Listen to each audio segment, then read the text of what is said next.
আহা, এই জীবনটার ভিতরে আমি ডাকাতি করে জীবনটা কাটাইয়া দিলাম। এই জীবন নিয়ে মালিকের দরবারে আমি কেমন করে চেহারাটা দেখাবো? এই কথার অনুশোচনা হওয়ার পর আল্লাহর বান্দা আর ঘরে বসে থাকতে পারে না, নিশ্চিন্ত মনে চলতে পারে না, নিশ্চিন্ত মনে খাইতে পারে না। বান্দার ভিতরে টেনশন ঢুকে গেছে, কি করবি। আল্লাহর বান্দা অবশেষে একজন আলেমের কাছে যাইয়া পরামর্শ নেয়।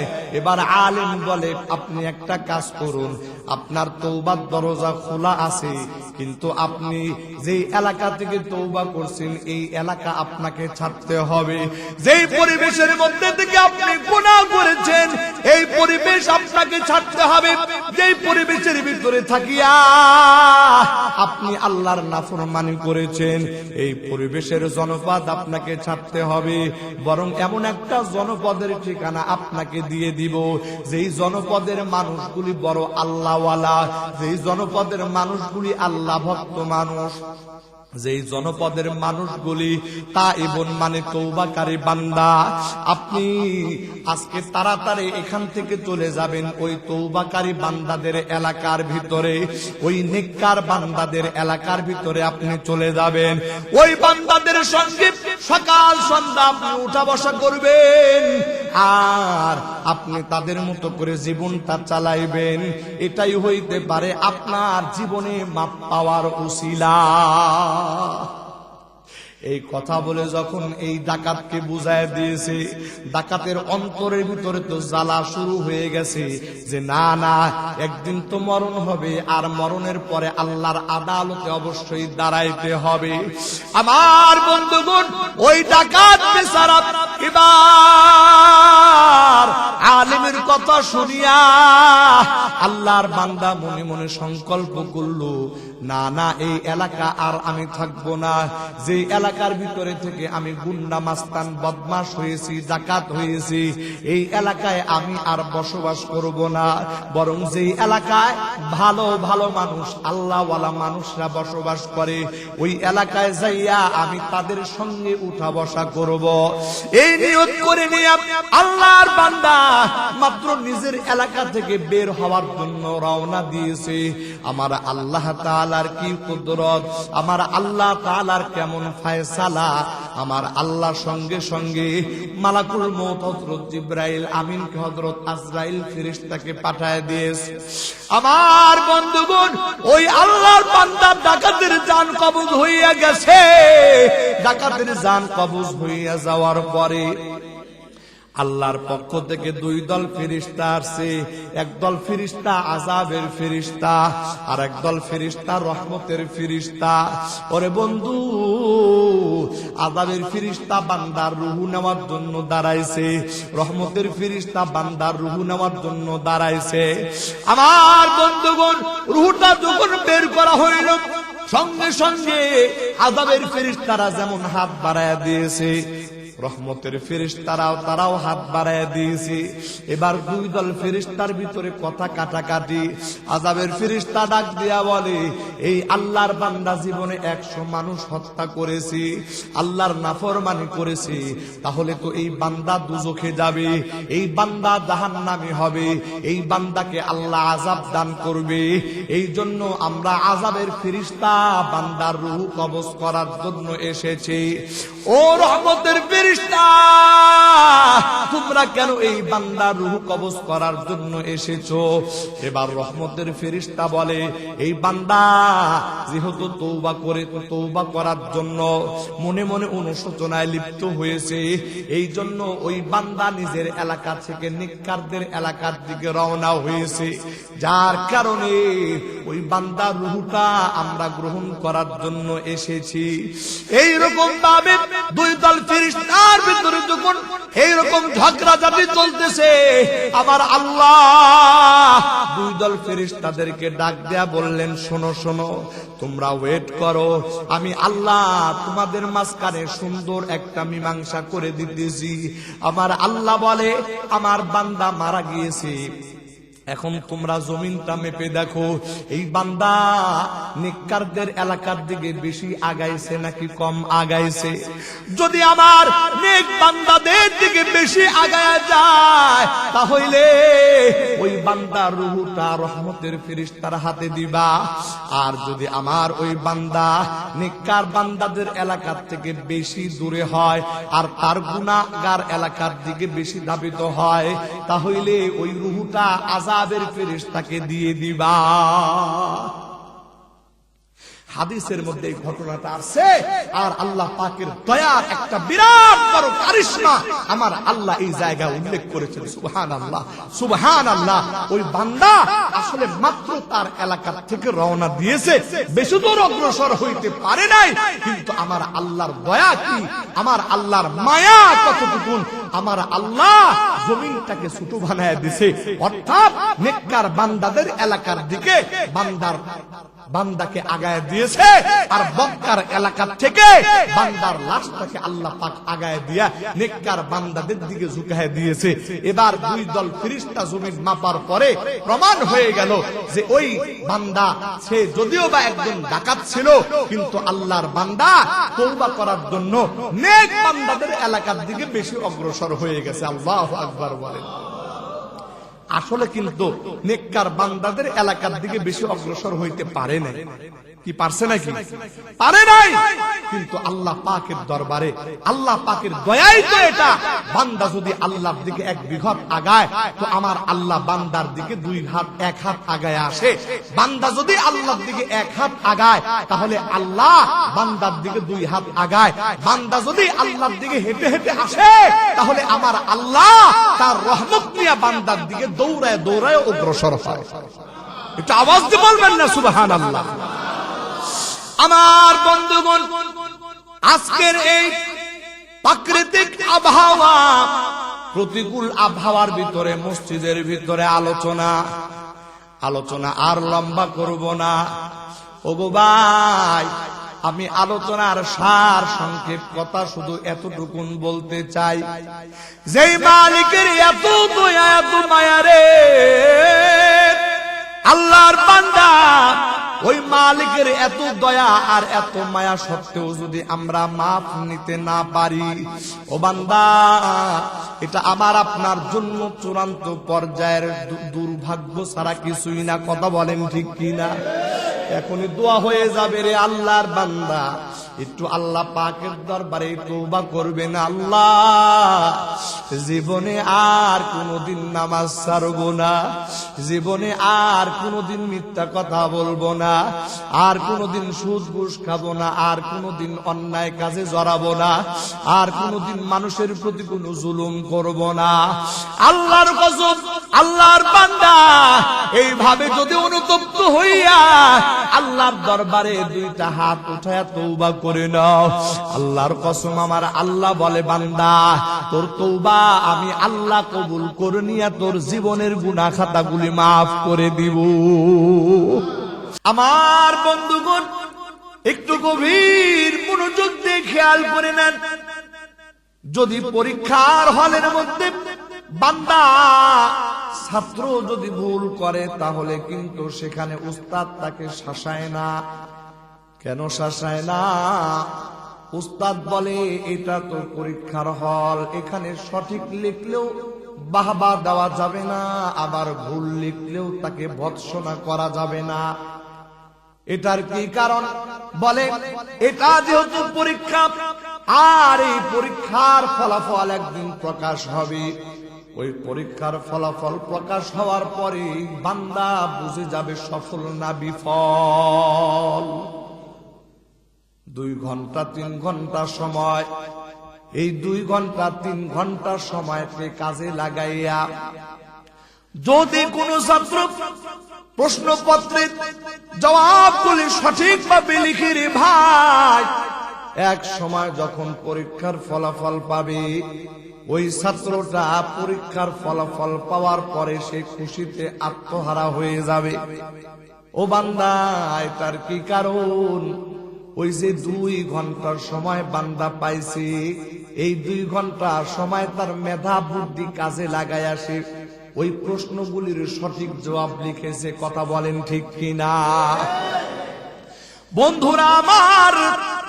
আর যদি কোন ছাত্র ওই 2 ঘন্টা 3 ঘন্টা সময় নিয়ে পরীক্ষার হলের মধ্যে লিখতে থাকে, কিন্তু সঠিক জবাব যদি দিতে না পারে, তাহলে 10 দিন 15 দিন 20 দিন পরে ওই যে পরীক্ষার ফলাফল প্রকাশ পাবে, ওই পরীক্ষার ফলাফল প্রকাশ হওয়ার পরে তার চোখের পানি সে ধরে রাখতে পারবে না। কি কারণ?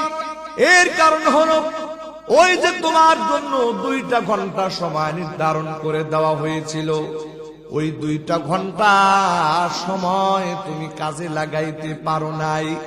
এই জন্য আজকে তোমার ব্যর্থতার ফলাফল প্রকাশ হয়ে গেছে। আমার আল্লাহ পবিত্র কোরআনে এই কথাটাই দুনিয়ার ইমানদারদেরকে বুঝাইতেছেন। আমার আল্লাহ বলেন, আল্লাযী খালাকাল মাউতা ওয়াল হায়াতা লিয়াবলুয়াকুম আইয়ুকুম আহসানু আমালা।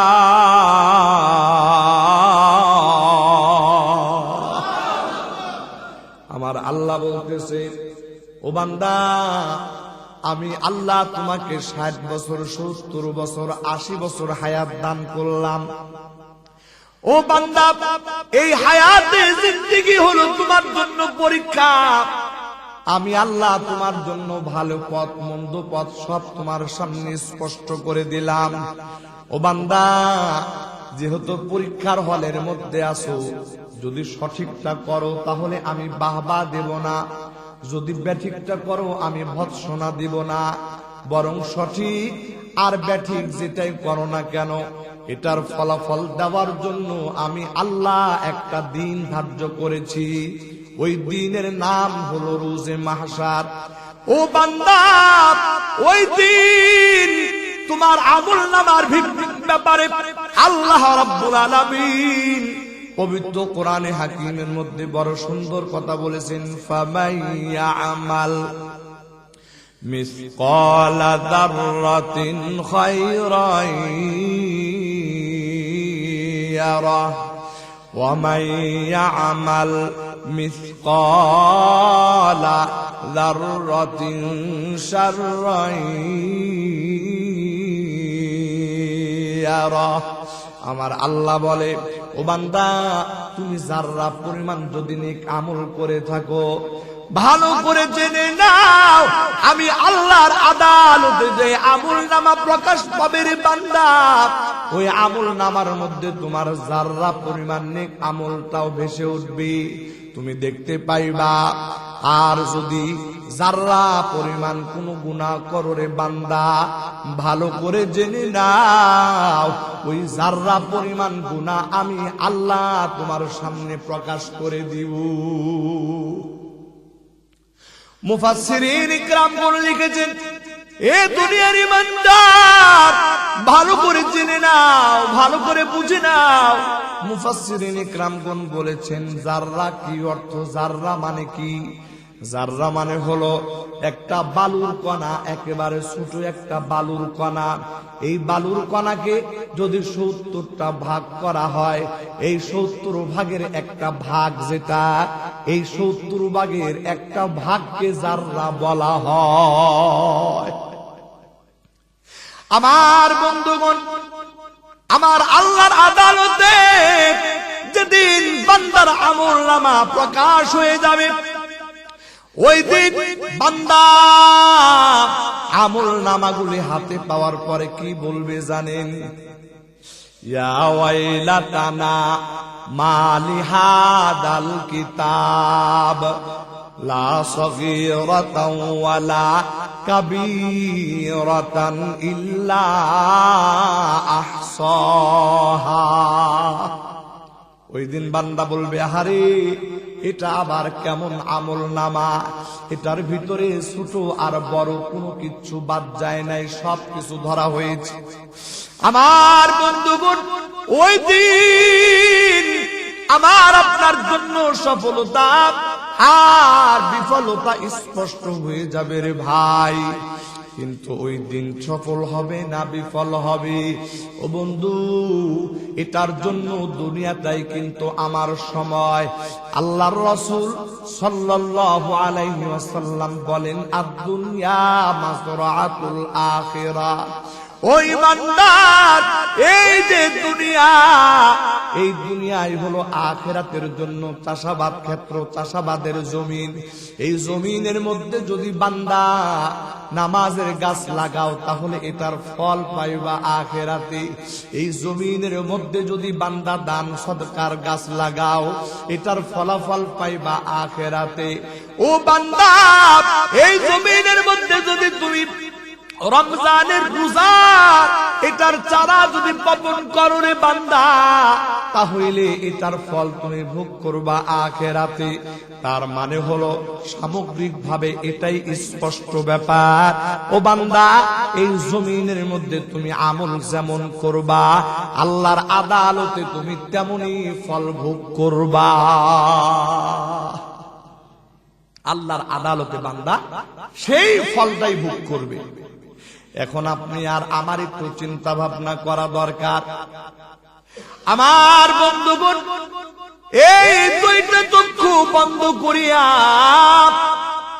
এই জমিনের মধ্যে থেকে আমার আপনার একটু চিন্তা করা দরকার যে আল্লাহ পাক আমাকে কেন বানাইলো, আর এই জমিনের মধ্যে আমি কেন আসলাম, আবার এখান থেকে আমি যাব কোথায়, এবং যাওয়ার পরে আমাকে কোথায় দাঁড়াইতে হবে।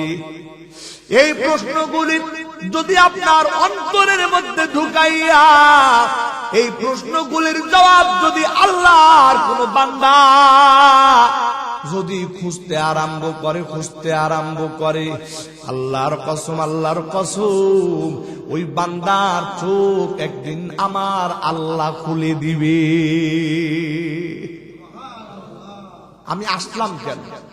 আল্লাহ পাক কোরআনে বলেন, ওয়ামা খালাকাতুল জিন্না ওয়াল ইনসা ইল্লা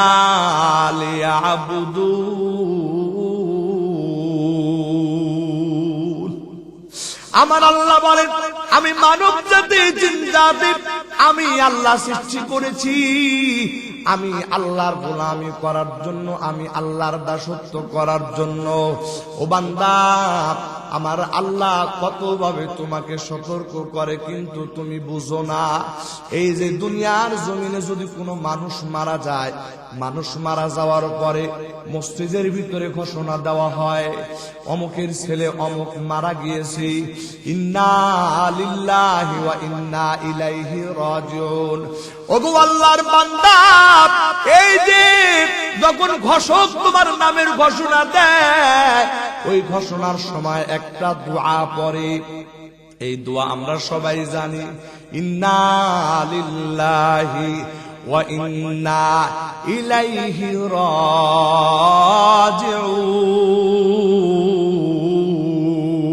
রাজিউন। এই যে দোয়াটা পড়ি, এই দোয়াটার কি মানে, এই দোয়াটার কি অর্থ? আমার বন্ধুগণ, হয়তো বা এই দোয়া অনেকে আল্লাহর বান্দা সত্যভাবে পড়তে জানে না, কিন্তু এতটুকুন কথা তো আমার জানা আছে, মানুষ মারা গেলে একটা দোয়া পড়তে হয়। ও বন্ধু, একটা বার খেয়াল করে দেখছেন নাকি এই দোয়াটার ভিতরে আপনি কি বলতেছেন? আমার আল্লাহ বলেন, ইন্না লিল্লাহ, ও আল্লাহ নিশ্চয়ই আমরা আপনারই সৃষ্টি, মানে আপনার জন্য।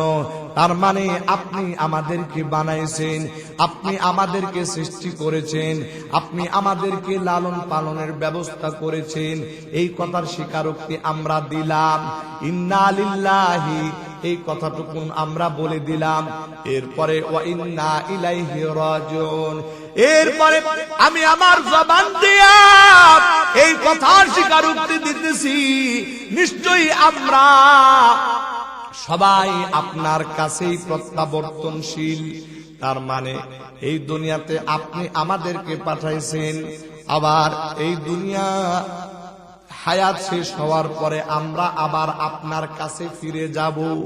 ইলাইহি মানে তার কাছে, তার কাছে মানে আল্লাহর কাছে। কার কাছে? আল্লাহর কাছে। এই দোয়াটা আমরা পড়ি না?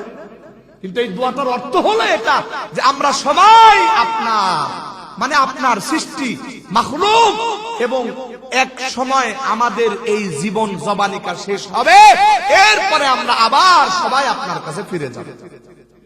এই কথাটা আমরা বলি এই দুয়ার ভিতরে। এরপরে দেখেন, যখন মাইয়াতকে মাটির ভিতরে শোয়ানো হয়, আমার বন্ধুগণ, ওই সময় কবরের উপরে যখন বাঁশগুলি কেটে কেটে দেওয়া হয় এবং এই বাঁশের উপরে চাটাই দিয়ে যখন মাটি দেওয়া হয়, ও বন্ধু, ওই মাটি দেওয়ার সময় আমরা একটা দোয়া পড়ি, মিনহা খালাকনাকুম ওয়া ফিহা নুঈদুকুম ওয়া মিনহা নুখরিজুকুম তারাতান উখরা। এই যে একটা দোয়া পড়ি, ও বন্ধু, এই দোয়াটার মর্ম কথা কি, এই দোয়াটার কি অর্থ, এটাও আমরা জানি না, এটাও আমরা খেয়াল করি না। আল্লাহর বান্দা, এই দোয়ার ভিতরে এমন এক মর্ম কথা আমার আল্লাহ ঢুকায় দিয়েছে, যদি এই অর্থটার দিকে আমি আর আপনি খেয়াল করি, আল্লাহর কসম, আল্লাহর কসম, এই জমিনে যতদিন আমি আর আপনি বেঁচে থাকবো, একটা দিনের জন্য আমার আল্লাহর নাফরমানি করা সম্ভব হবে না। আজকে গভীরভাবে কথাগুলো আল্লাহর ঘর মসজিদের জন্য, মসজিদের ভিতরে ঠান্ডা মাথায় সুন্দর করে কথাগুলো বলার চেষ্টা করি। ও বন্ধু, আপনার দিমাগের ভিতরে কথাগুলো একটু ঢুকায়া নেন। আমার আল্লাহ বলেন, মিনহা খালাকনাকুম। আমার আল্লাহ বলেন, ও আমার বান্দা, ভালো করে শোনো, ভালো করে জানো, আমি আল্লাহ কিন্তু তোমার এই মাটি থেকে বানাইছি, ওয়াফিহা নুঈদুকুম, আবার এই মাটির ভিতরে আমি আল্লাহ তোমাদেরকে ফিরাইয়া নিব, মানে এই মাটির ভিতরে তোমাকে আবার যাওয়া লাগবে। এটা কিন্তু আয়াতের তরজমা বললাম। এর পরের অংশে আমার আল্লাহ বলতেছেন, ওয়া মিনহা নুখরিজুকুম তারাতান উখরা। আল্লাহ বলতেছি, এরপরে আমি এই মাটির থেকে আবার তোমাদেরকে উঠাবো, আরেকবার উঠাবো। এ বন্ধু, এই যে তিনটা কথা আমার আল্লাহ বললেন, এই মাটি থেকে তোমাদেরকে বানাইলাম, আবার এই মাটির ভিতরে আমি তোমাদেরকে ফিরায় নিব, আবার এই মাটির থেকে আমি আল্লাহ তোমাদেরকে পুনরায় উঠাবো। ও বান্দা, তার মানে আমার আল্লাহ কিন্তু তোমার জীবনের হিসাব নিকাশ এই কথার ভিতরে ঢুকায় দিয়েছেন। মাটির তৈরি মানুষ, আবার মাটির ভিতরে যাইবা, আবার আল্লাহর হুকুমে, আল্লাহর আদালতে তুমি দাঁড়াইবা। কেন দাঁড়াইবা? আমার বন্ধুগণ, ওই জায়গার ভিতরে আমার আল্লাহর আদালতে বান্দা দাঁড়ায় যাবে। ওই জায়গার ভিতরে কি হবে, কি প্রশ্ন হবে? ওই জায়গার ভিতরে 5টা প্রশ্ন করা হবে। ওই 5টা প্রশ্ন কি কি হবে? এই প্রশ্নগুলি একেবারে আল্লাহ পাক নবী করিম সাল্লাল্লাহু আলাইহি ওয়াসাল্লামের মাধ্যমে দুনিয়াবাসীকে জানায় দিয়েছেন। ওই প্রশ্নগুলির ভিতরে 1 নাম্বার প্রশ্ন হবে, আন উমরিহি ফিমা আফনা। 1 নাম্বার প্রশ্ন, বান্দা, তোমার হায়াতটা, তোমার জিন্দেগিটা, তোমাকে আমি যে একটা হায়াত দান করলাম, এটা কোন কাজে লাগাইছো? এটা কি তুমি তোমার মন গড়া মতো জীবন কাজে লাগাইছো, নাকি ওই জীবনটা পাইয়া আমি আল্লাহর হুকুমগুলি একটা একটা করে তুমি বাস্তবায়ন করছো? এটার ব্যাপারে তোমাকে আজকে জবাব দিতে হবে। আহা, সব প্রশ্ন এখানে চলে আসবে। ওয়ান শাবাবিহি ফিমা আবালা। ও যুবক, তুমি তোমার যৌবন কালটা কোন কাজে লাগাইছো? শুধু ফেসবুক ঘাটিয়া, মেসেঞ্জার ঘাটিয়া? ও আল্লাহর বান্দা যুবক, তুমি তোমার জীবনটা অহেতুক সময় ব্যয় করে করে কাটাইলা। আমার আল্লাহর আদালতে যেদিন দাঁড়াইবা, ও বান্দা, তোমার যৌবন কালটা তুমি কোন কাজে লাগাইছো?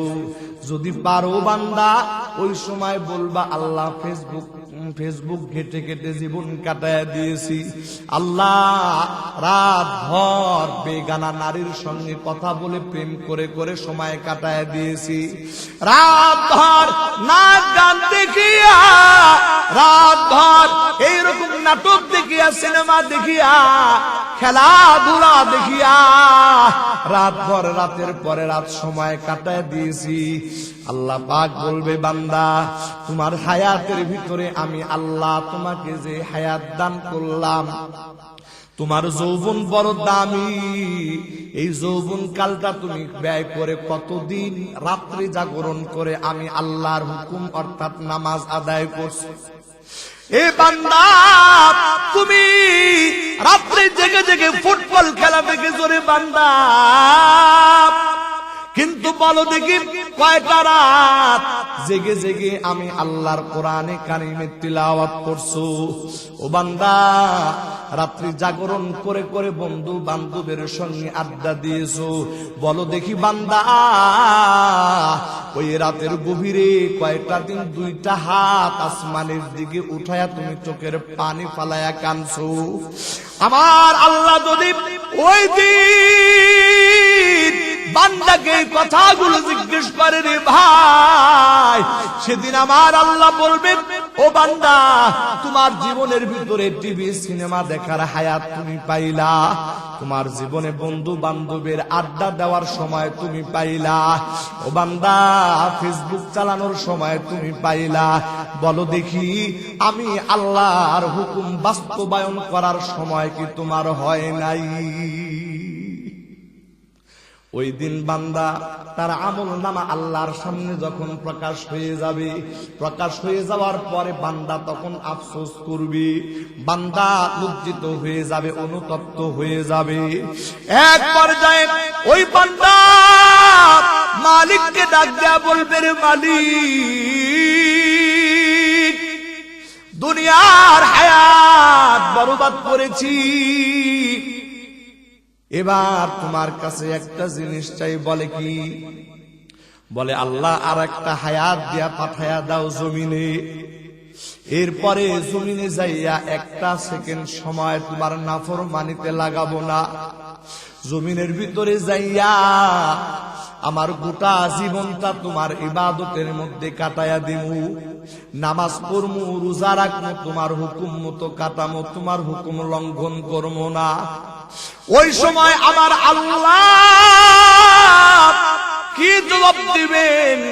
আমার আল্লাহ পবিত্র কোরআনে হাকিমের মধ্যে বলেন আওয়ালাম নুআম্মিরকুম মা ইয়াতাযাক্কারু ফীহি মান তাযাক্কারা ওয়া জাআকুমুন নাযীর। আমার আল্লাহ সেদিন বলবে বান্দা, ও বান্দা আমি আল্লাহ কি আওয়ালাম নুআম্মিরকুম, আমি আল্লাহ কি তোমাকে এই পরিমাণ হায়াত দেই নাই? আমি আল্লাহ কি তোমাকে এই পরিমাণ হায়াতে জিন্দেগির সময় দেই নাই? ওই সময়ের ভিতরে ইচ্ছা করলে বান্দা আমি আল্লাহ তোমার জন্য যে উপদেশ মালাগুলি পাঠাইছি, ও বান্দা এই উপদেশ মালাগুলি তুমি জীবনে গ্রহণ করে তুমি তোমার জীবনটাকে সাজাইতে পারতা। এরপরে আল্লাহ বলেন ওয়া জাআকুমুন নাযীর।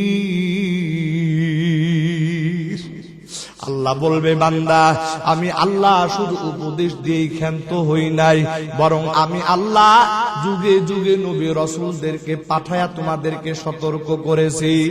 ও বান্দা আমার নবী রাসূলগণ তোমাদের কাছে যাইয়া এই কথার ফেরি করে তারা বেড়াইতো আনিবুদুল্লাহ, এক আল্লাহর গোলামি করবা, এক আল্লাহর দাসত্ব করবা, আল্লাহ ছাড়া ভিন্ন কোন প্রভুর সামনে মাথা নত করবা না।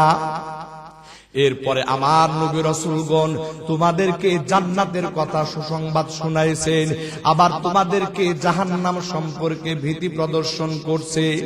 এ বান্দা, এত কিছু করার পরেও তুমি যখন বুঝো নাই, তাহলে আজকে আমি আল্লাহ তোমারে আর কেন সময় দিব? ওই সময় থেকে বান্দার জন্য আযাবের ফয়সালা শুরু হয়ে যাবে। আমার প্রাণের ভাইরা, আমার বন্ধুরা, আলোচনা আর লম্বা করব না, কিন্তু বোঝানোর জন্য আপনাদেরকে বলতে চাই, আমার বন্ধুগণ, এবার হিসাব নিকাশ করে একটু চিন্তা করে নেন। যার জীবনের 30 বছর পার হয়ে গেছে, 40, 50, 60 বছর যার জীবন থেকে পার হয়ে গেছে, এবার আল্লাহর বান্দা একটু চিন্তা করেন, এই জীবনে আপনার হুকুম, আল্লাহর হুকুম আপনি কতটুকু মান্য করছেন, আর এই জীবনে আপনার মন চাহি জীবন কতটুকু জীবন যাপন করেছেন।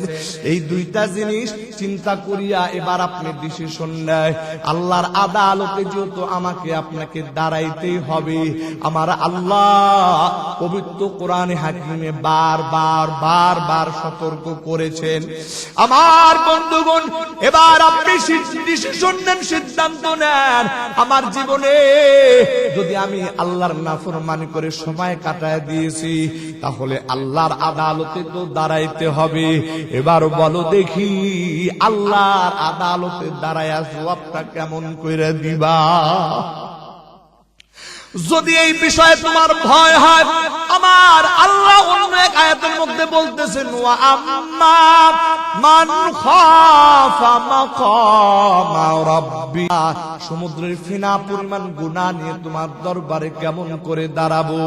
আমার আল্লাহ বলে, ও বান্দা, এই বিষয়টা নিয়ে যদি তুমি চিন্তিত হয়ে যাও, তাহলে তোমার আর দেরি করার দরকার নাই, তাড়াতাড়ি অনুতপ্ত হইয়া যাও, তাড়াতাড়ি লজ্জিত হইয়া যাও, তাড়াতাড়ি অনুশোচনার ভিতরে পড়িয়া আমি আল্লাহকে ডাক দিয়া বলো, আল্লাহ আমি তো ভুল করেছি, দয়া করে আমার জীবনের তামাম ভুলগুলি আপনি ক্ষমা করে দেন। আল্লাহু আকবার, আল্লাহু আকবার। আমার আল্লাহ পবিত্র কোরআনে হাকিমের মধ্যে বলতেছেন, ইয়া ইবাদি আল্লাযীনা আসরাফু আলা আনফুসিহিম লা তাকনাতু মির রাহমাতিল্লাহ ইন্নাল্লাহা ইয়াগফিরুয যুনুবা জামিআ ইন্নাহু হুয়াল গফুরুর রহিম। আমার আল্লাহ বলতেছে, ও আমার দয়া, ও আমার মায়ার বান্দা, ও আমার প্রিয় বান্দা, তোমরা যারা নিজেদের জীবনে গুনাহ করে করে নিজেরা অপমানিত হয়েছ, লাঞ্ছিত হয়েছ, তার মানে ও বান্দা নিজেদের প্রতি নিজেরা জুলুম করেছো, তাহলে শোনো শোনো, আমি আল্লাহ তোমাদেরকে কি বলি? আল্লাহ বলে, বান্দা আয় আয়, আমি আল্লাহর দিকে প্রত্যাবর্তন কর, আমি আল্লাহর দিকে ফিরে আয়, আমি আল্লাহর রহমতের খাজানা তোমার গুনাহ থেকেও অনেক বিশাল। আল্লাহু আকবার, আল্লাহু আকবার। এই জন্য আল্লাহ বলতেছেন, লা তাকনাতু মির রাহমাতিল্লাহ, ও বান্দা আমি আল্লাহর রহমত থেকে নিরাশ হবি না রে বান্দা। আমি আল্লাহর কাছে যদি অনুশোচনা করি, আমি আল্লাহর কাছে যদি অনুতপ্ত হইয়া ফিরে আসো বান্দা, ও বান্দা আমি আল্লাহ তোমার জিন্দেগীর গুনাহ খাতা মাফ করে দিব। ইন্নাল্লাহা ইয়াগফিরুয যুনুবা জামিআ ইন্নাহু হুয়াল গফুরুর রহিম। আল্লাহর রাসূল এই আয়াত যখন নাযিল হয়, রাসূল পাক সাল্লাল্লাহু আলাইহি সাল্লামের চেহারার ভিতরে একটা আনন্দের ঝলক বয়ে যাইতে লাগলো। সাহাবীরা জিজ্ঞেস করলো, ও পয়গম্বর, আপনার ভিতরে এত আনন্দ কেন? আল্লাহর রাসূল বলে, শোনো শোনো, আমার আল্লাহ তো তার বান্দাকে দয়া করে ডাক দিয়েছেন, বড় মুহাব্বত মহব্বত করা ডাক দিয়া আল্লাহ এই আয়াত নাজিল করছে। তার মানে এই আয়াত নাজিল করে আল্লাহ বান্দার গুনাহ মাফ করার জন্য বান্দাকে আহ্বান করেছে। আল্লাহু আকবার, আল্লাহ। আল্লাহ রাসূল বলে যে কোরআনের কোন আয়াত যদি না থাকতো, শুধু একটা আয়াত যদি এই আয়াতটা থাকতো, তাহলেই এটা আমাদের জন্য বিরাট সুসংবাদের কারণ হইতো। একটু আওয়াজ দিব আল্লাহু আকবার। আমার বন্ধুগণ, এজন্য আমি শুরুতেই এই কথাটা বলেছি যে আসলে এই দুনিয়ার হায়াত তো আল্লাহ পাক আমাদেরকে পরীক্ষা করার জন্য দিয়েছেন, কিন্তু পরীক্ষার ভিতরে ভালো মন্দ সব করার অধিকার আমার আছে। কিন্তু যেহেতু আমি আর আপনি জানি যে ফলাফল প্রকাশের একটা সময় আসবে, ওই সময় যদি সফল হয় তাহলে আনন্দিত হবে, ওই সময় যদি বিফল হয় তাহলে তো সেই দিন আমার আপনার আফসোসের কোনো শেষ থাকবে না। আফসোস যেহেতু করতে হবে, তাহলে এটা জেনে শুনে বুঝে কেন আমি আফসোসের পথে চলবো, বরং এই দুনিয়া থেকেই আমি আল্লাহ পাকের আল্লাহ পাক রব্বুল আলামিনের হুকুম মতো চলে, নবীর তরিকা মতো চলে আমি আমার জীবনকে সুন্দর করে সাজায়া আল্লাহর আদালতে দাঁড়াইতে চাই। কি বলে সবাই? রাজি আছে তো ইনশাআল্লাহ? আল্লাহ পাকের কাছে বলবো, ওগো মালিক, জীবনে কত ওয়াক্ত নামাজ ছেড়েছি, আর জীবনে কোনো নামাজ ছাড়ব না। ও মালিক, জীবনে কত মিথ্যা কথা বলেছি, আর জীবনে কোনোদিন মিথ্যা কথা বলবো না। ওগো আল্লাহ, জীবনে সুদ খেয়েছি, ঘুষ খেয়েছি, আর জীবনে সুদ খাবো না, ঘুষ খাবো না। ওগো আল্লাহ, এই চক্ষু দিয়া বেগানা নারীর দিকে নজর দিয়েছি, আর জীবনে কোনো বেগানা নারীর দিকে নজর দেব না। ও মালিক, এই চোখ দিয়ে কত নাটক সিনেমা দেখেছি, উলঙ্গপনা বেহায়াপনা দেখেছি, এই কান দিয়া কত খারাপ গান শুনেছি গো মালিক, এই জবান দিয়ে কত খারাপ কথা বলেছি, কত মানুষের গীবত করেছি, চুগলখড়ি করেছি। ওগো আল্লাহ, আজকে তওবা করতেছি, জীবনে আর এই গুনাহগুলো করব না। এইভাবে যদি বান্দা আল্লাহ তাআলার কাছে প্রত্যাবর্তন করে, আমার বন্ধুগণ, আমার আল্লাহর কি পরিমাণ দয়া রে ভাই। হাদিসে পাকের মধ্যে এমন একটা ঘটনা আছে, একজন আল্লাহর বান্দা 100 জন মানুষ হত্যা করেছে। 100 জন মানুষ হত্যা করার পর এই বান্দার ভিতরে অনুশোচনা জাগ্রত হয়ে গেছে। আহা, এই জীবনটার ভিতরে আমি ডাকাতি করে জীবনটা কাটায়া দিলাম, এই জীবন নিয়ে মালিকের দরবারে আমি কেমন করে চেহারাটা দেখাবো, এই কথার অনুশোচনা হওয়ার পর আল্লাহর বান্দা আর ঘরে বসে থাকতে পারে না, নিশ্চিন্ত মনে চলতে পারে না, নিশ্চিন্ত মনে খাইতে পারে না। বান্দার ভিতরে টেনশন ঢুকে গেছে, কি করবি। আল্লাহর বান্দা অবশেষে একজন আলেমের কাছে যাইয়া পরামর্শ নেয়।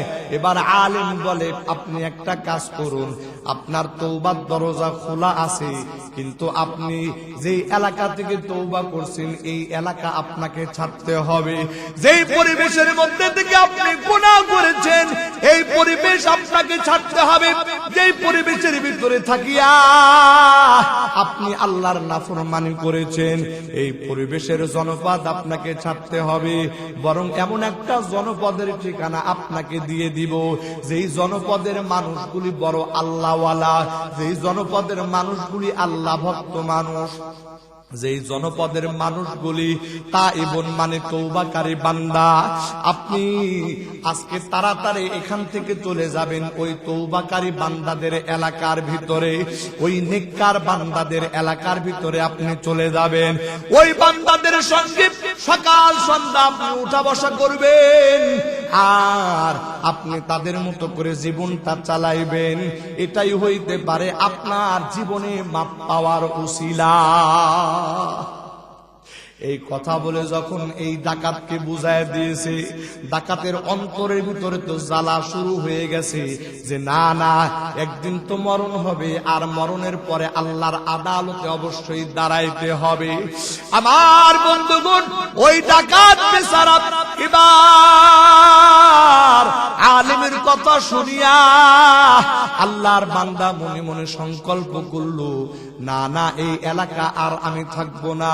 যে এলাকার ভিতরে থেকে আমি গুন্ডা মাস্তান বদমাশ হয়েছি, ডাকাত হয়েছি, এই এলাকায় আমি আর বসবাস করব না। বরং যেই এলাকায় ভালো ভালো মানুষ, আল্লাহওয়ালা মানুষরা বসবাস করে, ওই এলাকায় যাইয়া আমি তাদের সঙ্গে উঠা বসা করব। এই নিয়ত করে নিয়ে আল্লাহর বান্দা মাত্র নিজের এলাকা থেকে বের হওয়ার জন্য রওনা দিয়েছে। আমার আল্লাহ তাআলার কি কুদরত, আমার আল্লাহ তাআলার কেমন ফয়সালা। আমার আল্লাহ সঙ্গে সঙ্গে মালাকুল মউত হযরত জিবরাইল আমিনকে হযরত আজরাইল ফেরেশতাকে পাঠায় দিয়েছে। আমার বন্ধুগণ, ওই আল্লাহর বান্দা ডাকাতের জান কবজ হইয়া গেছে। ডাকাতের জান কবজ হইয়া যাওয়ার পরে আল্লাহর পক্ষ থেকে দুই দল ফেরেশতা আসছে। একদল ফেরেশতা আযাবের ফেরেশতা, আর একদল ফেরেশতা রহমতের ফেরেশতা। ওরে বন্ধু, আযাবের ফেরেশতা বান্দার রূহ নেওয়ার জন্য দাঁড়াইছে, রহমতের ফেরেশতা বান্দার রূহ নেওয়ার জন্য দাঁড়াইছে। আমার বন্ধুগণ, রূহটা যখন বের করা হইল, সঙ্গে সঙ্গে আযাবের ফেরেশতারা যেমন হাত বাড়ায়া দিয়েছে, রহমতের ফেরেশতারাও তারাও হাত বাড়ায় দিয়েছে। এবার দুই দল ফেরেশতার ভিতরে কথা কাটাকাটি। আযাবের ফেরেশতা ডাক দিয়া বলে, এই আল্লাহর বান্দা জীবনে 100 মানুষ হত্যা করেছে, আল্লাহর নাফরমানি করেছে, তাহলে তো এই বান্দা দুজখে যাবে, এই বান্দা জাহান্নামী হবে, এই বান্দাকে আল্লাহ আযাব দান করবে। এই জন্য আমরা আযাবের ফেরেশতা বান্দার রূহ কবজ করার জন্য এসেছি। ও রহমতের ফেরেশতা, তোমরা কেন এই বান্দার রূহ কবজ করার জন্য এসেছো? এবার রহমতের ফেরেশতা বলে, এই বান্দা যেহেতু তওবা করার জন্য মনে মনে অনুশোচনায় লিপ্ত হয়েছে, এই জন্য ওই বান্দা নিজের এলাকা থেকে নেককারদের এলাকার দিকে রওনা হয়েছে। যার কারণে ওই বান্দার রূহটা আমরা গ্রহণ করার জন্য এসেছি। এইরকম ভাবে দুই দল ফেরেশতার ভিতরে যখন এইরকম ঝগড়াঝাটি চলতেছে, আবার আল্লাহ দুই দল ফেরেশতাদেরকে ডাক দেয়া বললেন, শোনো শোনো, তোমরা ওয়েট করো, আমি আল্লাহ তোমাদের মাঝখানে সুন্দর একটা মীমাংসা করে দিতেছি। আমার আল্লাহ বলে, আমার বান্দা মারা গিয়েছে, এখন তোমরা জমিনটা মেপে দেখো, এই বান্দা নেককারদের এলাকার দিকে বেশি আগাইছে নাকি কম আগাইছে। যদি আমার নেক বান্দাদের দিকে বেশি আগায় যায়, তাহলে ওই বান্দার রূহটা রহমতের ফেরেশতার হাতে দিবা। আর যদি আমার ওই বান্দা নেককার বান্দাদের এলাকার থেকে বেশি দূরে হয়, আর তার গুনাহগার এলাকার দিকে বেশি ধাবিত হয়, তাহলে ওই রূহটা আযাবের ফেরেশতাকে দিয়ে দিবা। হাদিসের মধ্যে এই ঘটনাটা আছে। আর আল্লাহ পাকের দয়ার একটা বিরাট বড় কারিশমা আমার আল্লাহ এই জায়গায় উল্লেখ করেছেন। সুবহানাল্লাহ, সুবহানাল্লাহ। ওই বান্দা আসলে মাত্র তার এলাকা থেকে রওনা দিয়েছে, বেশি দূর অগ্রসর হইতে পারে নাই, কিন্তু আমার আল্লাহর দয়া কি, আমার আল্লাহর মায়া কতটুকু, আমার আল্লাহ জমিনটাকে ছোট বানায় দিছে। অর্থাৎ নেককার বান্দাদের এলাকার দিকে বান্দাকে আগায় দিয়েছে, আর বক্কার এলাকা থেকে বান্দার লাশটাকে আল্লাহ পাক আগায় দিয়া নেককার বান্দাদের দিকে ঝুঁকায় দিয়েছে। এবার দুই দল ফেরেশতা জমিন মাপার পরে প্রমাণ হয়ে গেল যে ওই বান্দা সে যদিও বা একজন ডাকাত ছিল, কিন্তু আল্লাহর বান্দা তওবা করার জন্য নেক বান্দাদের এলাকার দিকে বেশি অগ্রসর হয়ে গেছে। আল্লাহু আকবার বলেন। আসলে কিন্তু নেককার বান্দাদের এলাকার দিকে বেশি অগ্রসর হইতে পারে নাই। কি পারছে নাকি? পারে নাই। কিন্তু আল্লাহ পাকের দরবারে আল্লাহ পাকের দয়াই তো এটা। বান্দা যদি আল্লাহর দিকে 1 বিঘত আগায়, তো আমার আল্লাহ বান্দার দিকে 2 হাত 1 হাত আগায় আসে। বান্দা যদি আল্লাহর দিকে 1 হাত আগায়, তাহলে আল্লাহ বান্দার দিকে 2 হাত আগায়। বান্দা যদি আল্লাহর দিকে হেঁটে হেঁটে আসে, তাহলে আমার আল্লাহ তার রহমত নিয়ে বান্দার দিকে দৌড়ায় দৌড়ায় অগ্রসর হয়। একটু আওয়াজ দিয়ে বলবেন না সুবহানাল্লাহ। আমার বন্ধুগণ, আজকের এই প্রাকৃতিক আবহাওয়া, প্রতিকূল আবহাওয়ার ভিতরে মসজিদের ভিতরে আলোচনা আর লম্বা করব না। ওগো ভাই, আমি আলোচনার সার সংক্ষেপ কথা শুধু এতটুকুন বলতে চাই, যেই মালিকের এত দয়া এত মায়া রে আল্লাহর বান্দা, ওই মালিকের এত দয়া আর এত মায়া সত্ত্বেও যদি আমরা মাফ নিতে না পারি, ও বান্দা, এটা আমার আপনার জন্য চূড়ান্ত পর্যায়ের দুর্ভাগ্য ছাড়া কিছুই না। কথা বলেন ঠিক কিনা? এখনই দোয়া হয়ে যাবে রে আল্লাহর বান্দা, একটু আল্লাহ পাকের দরবারে তওবা করবেন। আল্লাহ, জীবনে আর কোনোদিন নামাজ ছাড়বো না, জীবনে আর কোনোদিন মিথ্যা কথা বলবো না, আর কোনোদিন সুদ ঘুষ খাবো না, আর কোনোদিন অন্যায় কাজে জড়াবো না, আর কোনোদিন মানুষের প্রতি কোনো জুলুম করব না। আল্লাহর কসম, আল্লাহর বান্দা এইভাবে যদি অনুতপ্ত হইয়া আল্লাহর দরবারে দুইটা হাত উঠায়া তওবা করে নাও, আল্লাহর কসম আমার আল্লাহ বলে, বান্দা তোর তওবা আমি আল্লাহ কবুল করে নিয়া তোর জীবনের গুনাহ খাতাগুলি মাফ করে দিব। পর্দার আড়ালে আমার মা বোনেরা, হাদিসে পাকের মধ্যে আসছে, যদি কোনো মহিলা 5 ওয়াক্ত নামাজ ঠিক মতো আদায় করে, রমজানের রোজা ঠিক মতো রাখে, ওই মহিলা যদি পর্দার আইন লঙ্ঘন না করে, অর্থাৎ পর্দার বিধান মেনে চলে, আর যদি স্বামীর বৈধ হুকুমের অনুসরণ করে, আল্লাহর রাসূল বলেন আল্লাহ পাক ওই নারীর জন্য জান্নাতের 8 দরজা আমার আল্লাহ খুলে দিবে। এই আওয়াজ যেই মা বোনদের কানে যাইতেছে, ওগো মা, আপনিও তওবা করে নেন, আল্লাহ জীবনে আর কোনোদিন নামাজ ছাড়বো না, আর কোনোদিন রমজানের রোজা ছাড়বো না, আর কোনোদিন বেপরদায় চলবো না, আর কোনোদিন স্বামীর অবাধ্য হইব না। এই 4টা কাজ নিয়ে যদি দুনিয়া থেকে বিদায় হতে পারো, ওগো মা, আল্লাহর আদালতে তুমি একজন জান্নাতি মা হিসাবে কবুল হয়ে যাইবা। আল্লাহ পাকের দরবারে ফরিয়াদ করি, ও মালিক, একটু দয়া করে মায়া করে আপনার খাস গোলাম হিসাবে আপনি আমাদেরকে কবুল করে নেন। সকলে বলেন আমিন। সবাই মুহাব্বতের সঙ্গে দুরূদ শরীফ পড়ুন। আল্লাহুম্মা সাল্লি আলা মুহাম্মাদ ওয়া আলা আলি মুহাম্মাদ কামা সাল্লাইতা আলা ইব্রাহিম ওয়া আলা আলি ইব্রাহিম ইন্নাকা হামিদুম মাজিদ। আল্লাহুম্মা বারিক আলা মুহাম্মাদ ওয়া আলা আলি মুহাম্মাদ কামা বারাকতা আলা ইব্রাহিম ওয়া আলা আলি ইব্রাহিম ইন্নাকা হামিদুম মাজিদ। আলহামদুলিল্লাহি রাব্বিল আলামিন। রব্বানা যালামনা আনফুসানা ওয়া ইল্লাম তাগফির লানা ওয়া তারহামনা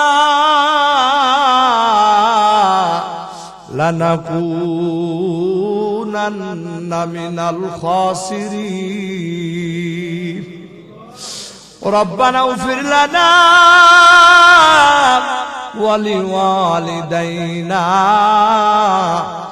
রব্বিরহামহুমা কামা রব্বায়ানি সগীরা।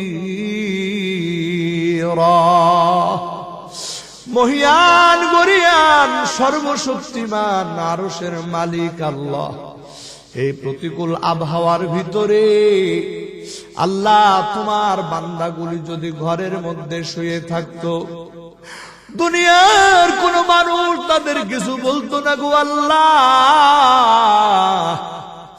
এরপরেও তোমার বান্দাগুলি এই প্রতিকূল আবহাওয়ার ভিতরে প্রচন্ড শীতকে উপেক্ষা করে, যখন মাহফিলের মাইকে ঘোষণা হয়েছে এই মাহফিল মাঠে করা সম্ভব নয়, মসজিদের ভিতরে, ওগো আল্লাহ,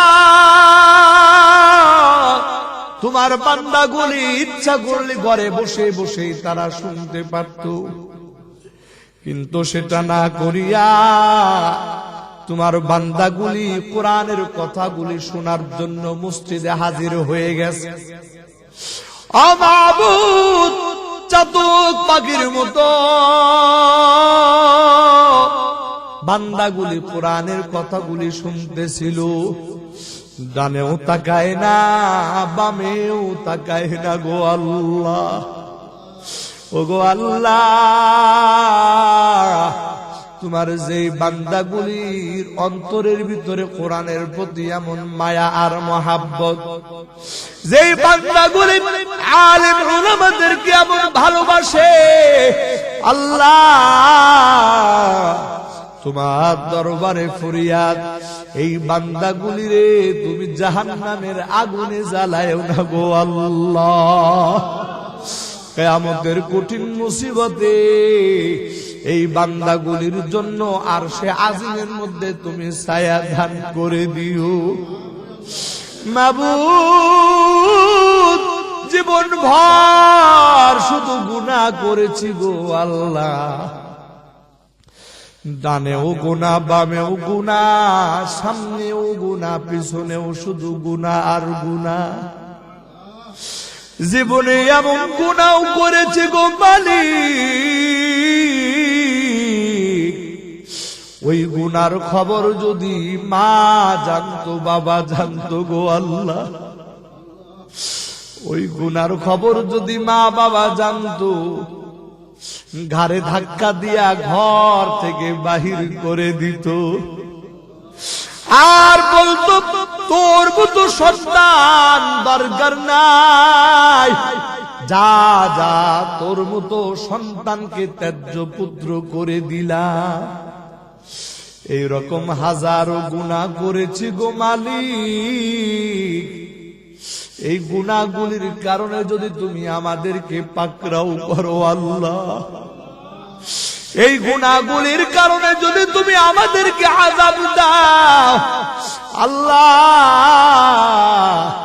ওই আযাব বরদাস্ত করার ক্ষমতা আমাদের কারো নাই। রব্বে কারীম, তাই তোমার দরবারে ফরিয়াদ, জীবনে যত গুনাহ করেছি সগীরা কবিরা, জানা অজানা, দিনের আলোতে রাতের অন্ধকারে, শিরিক বিদআত কুফর, আল্লাহ দয়া করে সকল গুনাহ খাতাগুলি মাফ করে দাও। ওগো মালিক, দুনিয়ার ভিক্ষুকরা ভিক্ষার ঝুলি নিয়ে যখন বের হয়, এক দরজায় ভিক্ষা না পেলে আর এক দরজায় গিয়ে হাজির হয়। এই আশায় আশায় কোনো না কোনো দরজা থেকে অবশ্যই সে ভিক্ষা পাবে। ও মালিক, আমরা এমন এক দরবারের ভিখারি, এই দরবার থেকে যদি দাঁড়ায়া দাও, কার কাছে যাব, কোথায় যাব, যাওয়ার মতো কোনো জায়গা নাই। সকলেরই দরজা হইতে আল্লাহ ফিরিয়া, সকলেরই দরজা হইতে আল্লাহ ফিরিয়া, তোমারি দরজায় রইলাম পড়িয়া। তুমি যদি মাফ না করো আল্লাহ বান্দারে,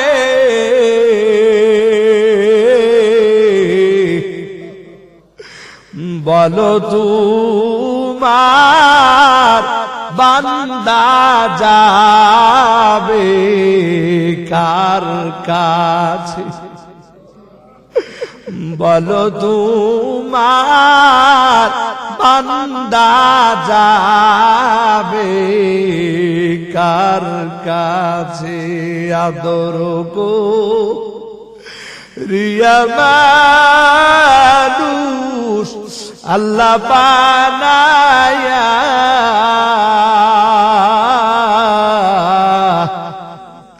কেমনে দিবা জাহান্নামে ফেলিয়া, কেমনে দিবা জাহান্নামে ফেলিয়া। ওগো মালিক, এই বান্দাগুলির কেমন করে জাহান্নামে জ্বালাইবা, তোমার কি মায়া লাগবে না? রব্বুল আলামিন দয়া করে মায়া করে জাহান্নামের দফতর থেকে আমাদের নামগুলি কেটে দাও আল্লাহ। ওগো আল্লাহ, জান্নাতের দফতরে নামগুলি উঠায়া দাও আল্লাহ। রব্বুল আলামিন জান্নাতি বান্দাদের সিফতগুলি আমাদেরকে তুমি দান করে দাও আল্লাহ। ওগো আল্লাহ,